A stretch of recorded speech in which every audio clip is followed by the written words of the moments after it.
welcome to Cross Ice Pass, episode 11. I'm your coach, Steve Mosier, and today we decided to switch it up a little bit. No interviews today. I'm trying to build up that bank of relationships, and we've got already a handful of great ones coming up and leading into our Thanksgiving weekend in the States.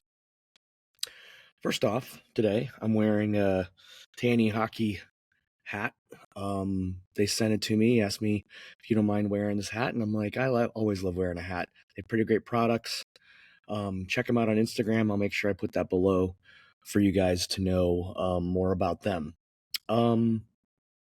This week, there's been some things happening, but not a ton of things happening. But I do want to talk about a few things that I want to, get off my chest.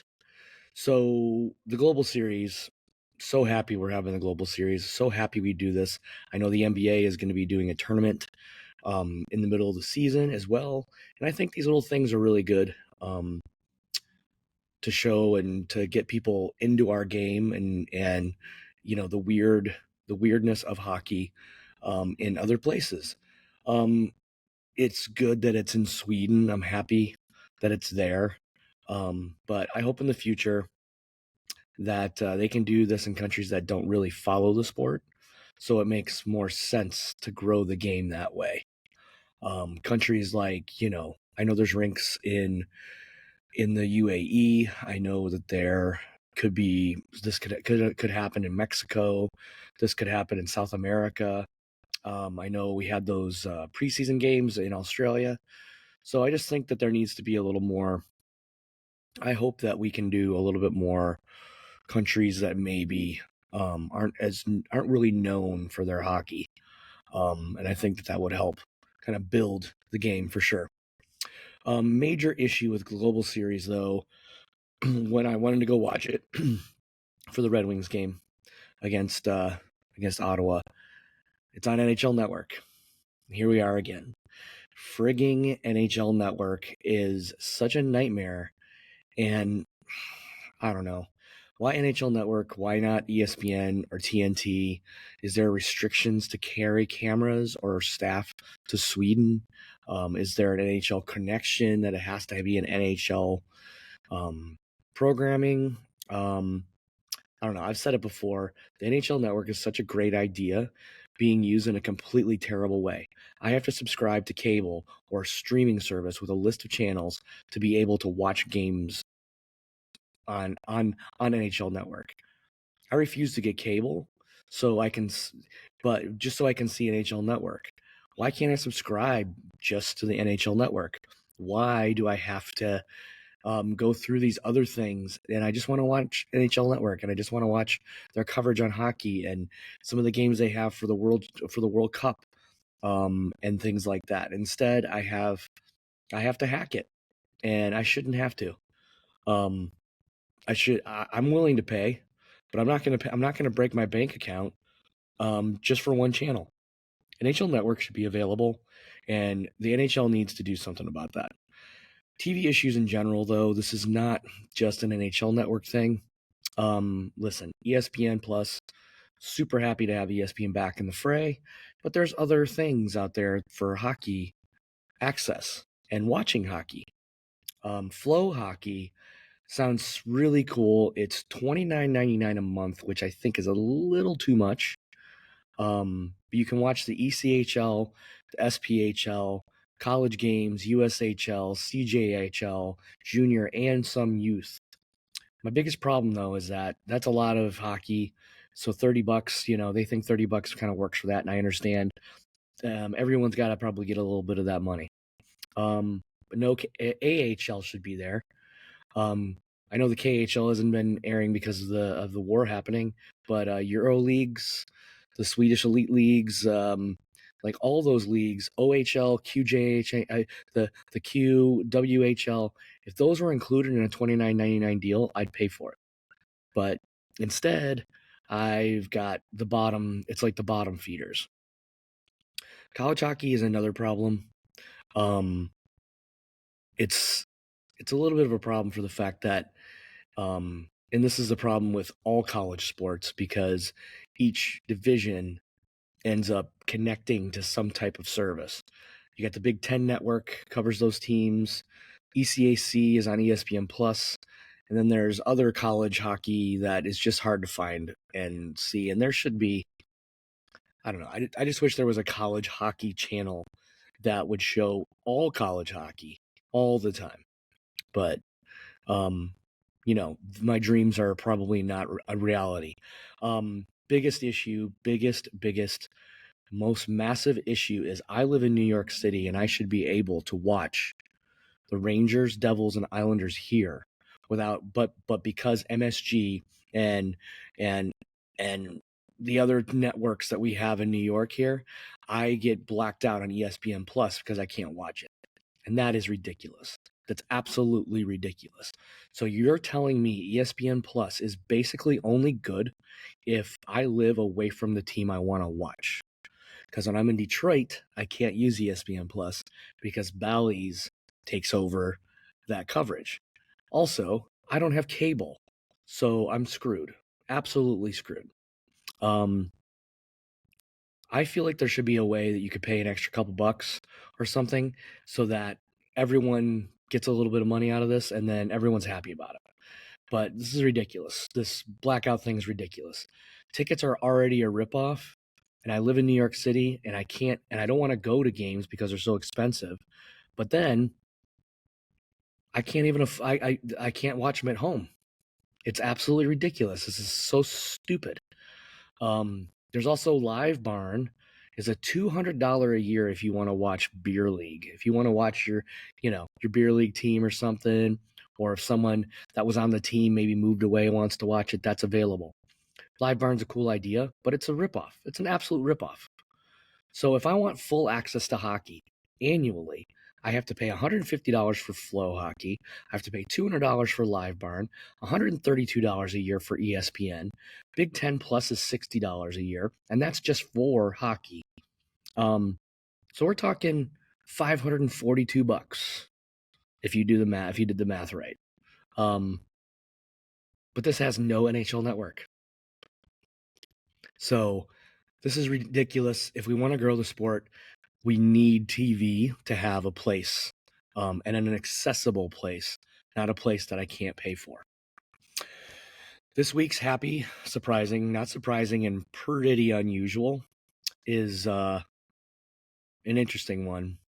Happy, Oilers finally fired their coach, Jay Woodcroft, and his staff finally, and hired Chris Knobloch, which was the junior coach of Connor McDavid.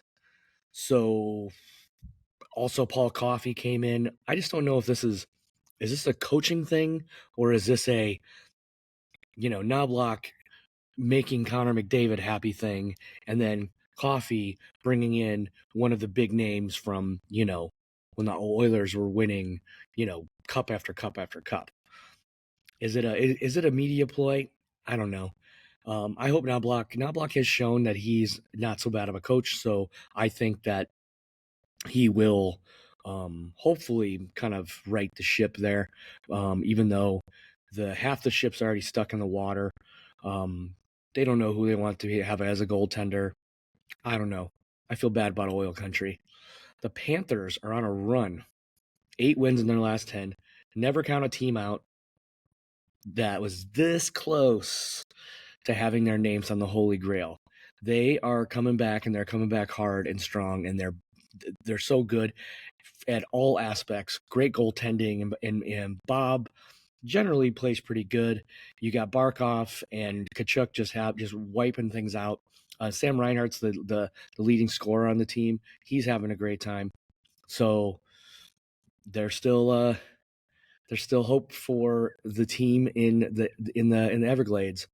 The Canucks are spanking everyone. I had a really nice moment Thursday night watching them. They lost to the Flames, but they were tired, you could tell.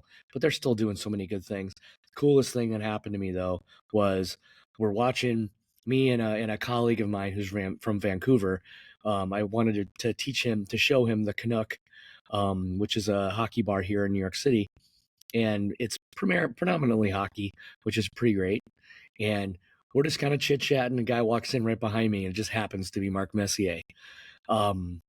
Who, by the way, he was there for he stuck around for a couple hours. I got a photo with him. Didn't get an autograph, but did get to chat with him a little bit, and really a great guy.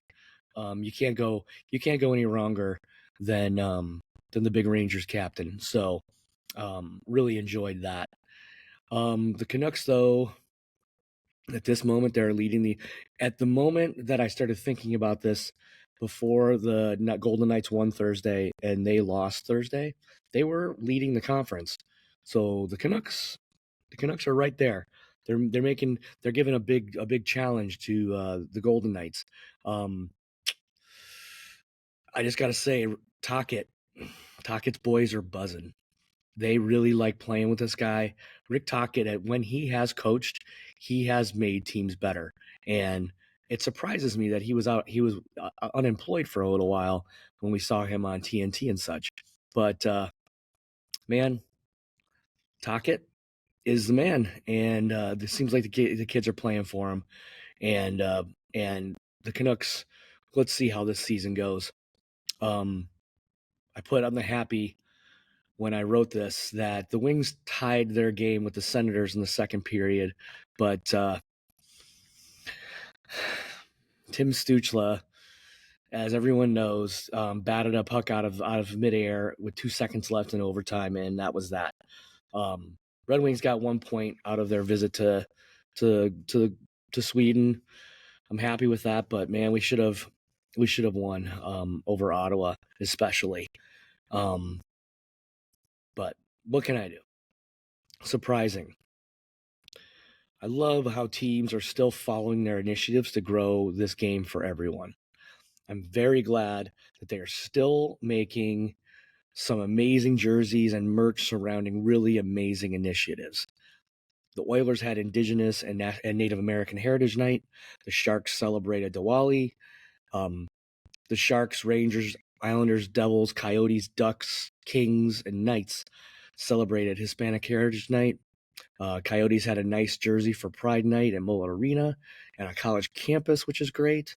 The Bruins and Panthers celebrated Hockey Fights Cancer. Lots of really impactful stories, and I'm so glad that it shows players actually care. I've heard a couple times that, well, why do the players have to do this? Well, because athletes in major cities are a major they're a major cog of going to visit children, going to do things in the community. Sports has always done stuff for the community. It's always part of how it should be, and it's exactly how it should be. If a player doesn't want to wear something, if a player doesn't want to be involved with something, they just should be able to not be involved. But there are players that want to be involved. There are players that want to be part of these initiatives, and I think that we should let them be a little bit more vocal and a little bit more connected to the community, not just seeing photos of them at a children's hospital with their jersey on. Like, I want to see like them actually involved. So it's too bad such a beautiful thing is pushed away for a handful of people's beliefs when it comes to the jerseys in warm-ups. I think it's ridiculous. Patrick Kane. I know. We've talked about Patrick Kane a bunch, but Patrick Kane has taken the Rangers off of his radar. He's talking to suitors, and I'm not surprised the Blue Shirts aren't part of the convo. Listen, New York, Rangers fans, they are playing so well right now. Why would you want to screw that up? And they would probably have to get rid of a good player like Barclay Goodrow, who is a really helpful guy when you're trying to get your name on the cup. So I don't think Patrick Kane is that guy for the Rangers. So I think the Rangers are in good shape. I know they've had some injuries and stuff like that. I know Adam Fox is starting some bagel thing here in the city. So the Rangers are good without Patrick Kane. I think that's fine. But I know Patrick Kane talked with not the Toronto Maple Leafs, but I still have my fingers crossed that he stays in the original six with a red and white jersey. And I want to tell people something about this that I don't think a lot of people know about, is that the Wings have had a lot of guys late in their career that helped a ton. Daniel Alfredson, who was an Ottawa Senator guy, finished with us. Marian Hossa played for the Red Wings before he went to Chicago. Brett Hull finished strong with the Red Wings, got a cup in 2002 with us. Dominic Hasek came to the Red Wings when he was 36. Chelios came when he was late in his career. I think Kaner could fit right into the Red Wings if Steve Yzerman goes kind of the route that we have gone with the Red Wings in the last 30 or 40 years. I could see us getting going after an older guy. I could totally see it. And Daniel Sprong will probably have to change his number, but Patrick Kane on one of our top two lines would be sick. Not surprising. Bedard is showing that he is the real deal. I know. I made it a little difficult in the first place, but here's the thing, though. He is the real deal. After a tough schedule to start their season, he is settling in to being an NHLer, but he's still as soft as a feathered pillow. With that hit he took from Kulikov, with all that ability. You can't get off the wall, little buddy. Just get off the wall. You see a guy coming at you, just get off the wall. But Connor Bedard, if you want to stay injured and you want to play a full season, just get off the wall. That would have been the smartest thing for you to do. Unusual. Now, this is a bit of a rant, and everyone in Edmonton is going to freak out. People in hockey are going to freak out when I say this, but I want Connor McDavid to grow a pair. I am so sick of him acting wounded to the media. McJesus says, and this is a quote, "Our play hasn't been good enough. I'm first on the list there. Our play needs to be better. It's the reason two good guys lost their job." Is he running for senator? This is why Jared Kiso jokes about how hockey guys talk to a reporter. "I'm first on the list." He should just say, "We need to get pucks deep, stay out of the box." Poor Connor lost his favorite coach. Then he says, first and foremost, obviously surprised. What's your malfunction, Junior? Your team had one of the worst starts in its history, and you're saying you're surprised? Are you kidding? Are you trying to be the next commissioner of the league with that scripted comment? Also, he said that he had nothing to do with the hiring of Knobloch. Shut the front door. Of course you have say-so. You are the LeBron of hockey. I think you run the whole team. You could have a traffic cone as coach. It doesn't matter as long as you asked for it.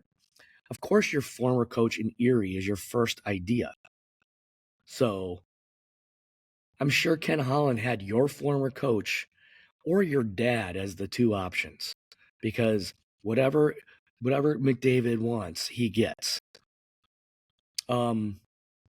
Revo is a pain, but at least he speaks the same way he is on the media.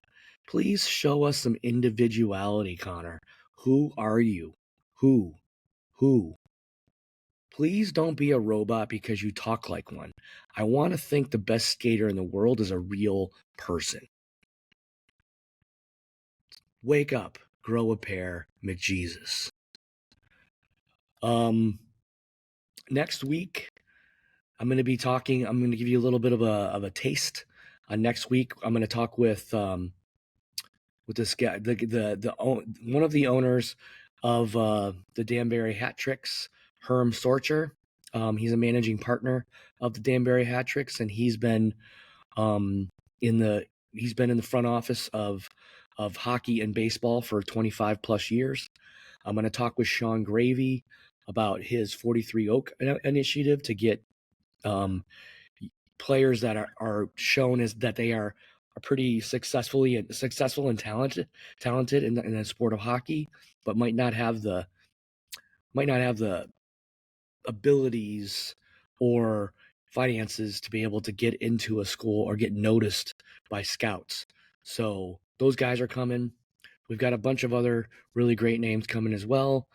So stick with us. This episode this week is going to be a little shorter. Not a problem. Hope you're watching hockey. I hope you're getting ready for your Thanksgiving and you bought all the turkey and all the stuffing and all the stuff you need to do all of that. Oh, excuse me. And remember, Tandy Hockey, check them out. Today's music is going to be another track from my dad. Still working on getting my hands on some other bands. If anyone knows a band that they know of, please send it my way. I'll put them on, unless it's country or something. Probably would, maybe not in that one. But anyway, that's the episode. That's episode 11. It's a little shorter. It's about half the time we usually have, but keep your eye on the past episodes, and we will see you again next Sunday at noon with a full episode with an interview. Much love and have a great Thanksgiving, and we'll see you on the other side.